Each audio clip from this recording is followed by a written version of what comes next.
Hello guys! Ngayon magluluto tayo ng kinamatisang manok.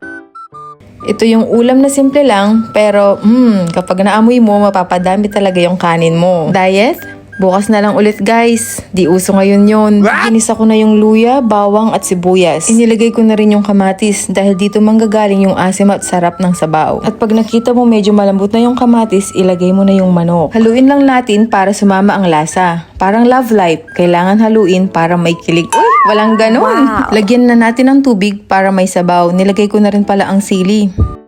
Pakuluan lang hanggang lumambot ang manok. Ilalagay ko na rin ang pechay at patis. Ayan guys, paluto na. Kainan na! Wow!